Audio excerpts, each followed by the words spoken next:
Okay, sorry for that getting cut off there.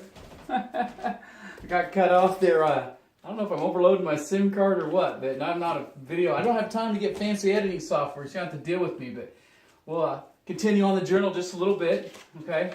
I think I left off at where it cut off at was I said disgust is a beautiful thing. That's for me. You know, people sometimes get disgusted with themselves or get disgusted with other things. It's like the Jim Rohn talks about it. It's something that happened the day your life turned around, and this was definitely one of those days that I'd saved, had no money, you know, had a restaurant but not making no money, going bankrupt. I'd saved $50 a month for like 2 years. I had my wife's ex-husband come put this big wooden swing set together for my kids, all 3 or 4 of them. They're real little. And my landlord, I lived in a duplex, she was so upset on Christmas Day that my kids got a big present and she didn't, do planning. She raised my rent.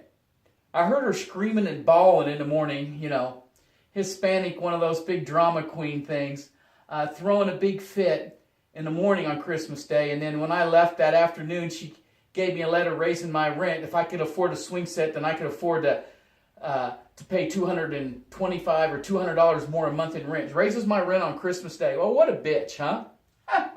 It's the best thing. I was disgusted. It was the best thing that ever happened to me. I found a guy who had a house that he owned outright, had a big giant hole in the kitchen floor. Make a long story short, I said, look, my credit's shot. My restaurant went bankrupt out in California. But look, I want to buy your house.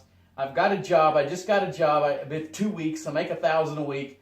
I'll pay you $667 for 5 years at 10% for $31,000. I'll pay this house off in 5 years, counting taxes and insurance. He went for it, financed it to me. It was great. Best thing that ever happened. But was that disgust. So disgust is a beautiful thing. Okay? That's my quote. But fill your journal up with quotes of things that gives you, inspires you. And here, okay, so we'll over here to the index. I set up just an index. I've seen this on some bullet journaling. I just named down the pages here, and I named, I numbered down on the index. I got a new business I'm starting, and so I left plenty of pages for that. I listed all my properties. I have some contract for deeds. That's where I finance houses to people, and this is great because I got 11 properties. It's pretty sad. I couldn't remember the addresses on 2 of them. So I definitely need to get organized. I definitely need a journal. But anyway, I thought I would put down the balances in one book. I'll have my goals with me, things to do for the day. But on those properties, I'll have the loan numbers, their balances at a date, put a date and all that. It'll really help me out having a page, which means there's a front and back page. One page number gives you the front and back. I'll have that on each property, which will be really nice for me, actually. I set up a brain dump pages. I got a lot of blank pages. Book quotes and reviews, video ideas and logs, and then I have the month set up, and each month I'll have 3 pages, actually 6 because you get the front and the back, and so I'll have daily and weekly goals and tasks listed, and then they'll flow in the book from left to right. That goes for a year to April of 2019. Then I give blank pages here so we can number these anything, general notes on goals, freedom pages, art, personal goals like weight loss, things like that. And I just started this today. Bought the book yesterday. Did this today. I got phone call notes. People call me. I want to have this journal with me. I'm going to whip it out, take notes.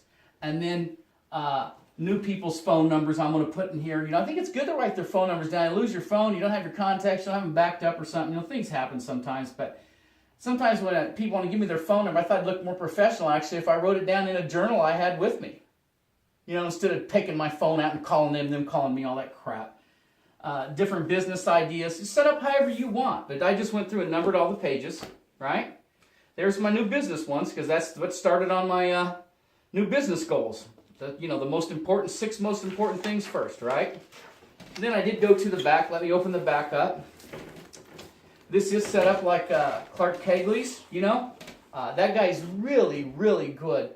It's refusing to settle, and he's got a journal program. I like it. I think that I'd probably pay the $50 or I'll just donate it, but I want to try to force myself to do it myself because I got to set it up for real estate, and it's going to be quite a bit different. There's going to be a lot of stuff because I just don't have one business I'm working on. You know, I'm a bank. I finance stuff to people. I buy stuff. I have commercial property. I have a regular job. I'm starting a new business. I have an awful lot going on. And I think it'll be best if I set the journal up what'll work best for me. But as far as front and back page, I like his idea. Big goals, life, work, rest, play, balance, triangle. And the main goals up here, books, that kind of thing. Challenges, so your biggest challenges off the top of your head are going to be for that next 12 months. So you set it up from year to year. But since I'm starting in the middle of the year, I'm just going to go 12 months from now. And I just wanted to say that I started reading this one book. If you watch my other video, The Laws of Success by Napoleon Hill. You know, I want to read it for an hour every day or half hour. And this is supposed to be the key, you know. All the self-help books, all them people, everything you read all over planet Earth, all the videos, all of it now for 50 or 100 years, all they've done is copy this book. But this is the key, how to help you get desired things. I just started reading it. But what I was going to say was, I put a thing in there, according to Clark, you know, Kegley's refusing to settle. He's got one set up in there, a section for notes on books and quotes. And I was reading this, I'm 3 pages into it, and there's some quotes in here that are outstanding. I mean, outstanding. And so I'm like, oh my God, I got to go write this down. I'm like, oh, where's my index, you know? Where's my page number? Oh, I got a place for that. So I just whip it open, I highlight it here, I write it down. I don't have to ever go back and dig through here and try to find it, you know. But this book is the real deal, and I'm just real happy about it. Now, as far as the goal setting that I'm going to be getting into, I have all my goals listed. This is the book, okay? Oh, no, not this one. Think and Grow Rich. That's the good. Listen to the Think and Grow Rich, and you got to read about 20 times. So this is the one that gives you detailed advice, excellent quotes. Almost all my 3/4 of my quotes are from Jim Rohn, and 7 Strategies for Wealth and Happiness. This is a great book, not expensive at all, reads real well. And his goal-setting chapter is outstanding. And that's what I'm just getting started, just going through now. And that's going to help me. Once I get my journal organized, and I'll have all my goals listed, you know, for the year, 3 years out, 5 years out, 10 years out, or 7 and 10, or however you want to set it up. But anyway, that's the book I'm going through. Just thought I'd pass that on. And I'll probably get more involved in the goal setting and probably get into that, show you how I set that journal up for real estate, because I'm really going to try to push it as a real estate journal, because I think it's great to be able to have all your properties listed, you know, what projects need to be done on those properties, what the loan number is, what the address is, what the balance of the loan is, what interest rate are you paying, when's the loan due, do you have an exit strategy, what's the situation with that piece of property. It'd be great to have them listed, because, you know, I've got 11 in there I've got to keep a track of, which ain't that big a deal. But what if you had 50? Well, you know, you need to have, you know, maybe you can have them in a computer and you can pay somebody to do it. But I like having it right at my fingertips. I'm carrying it around with me, you know. It's a beautiful thing. But anyway, I'll talk to you all later. Thanks so much for your time.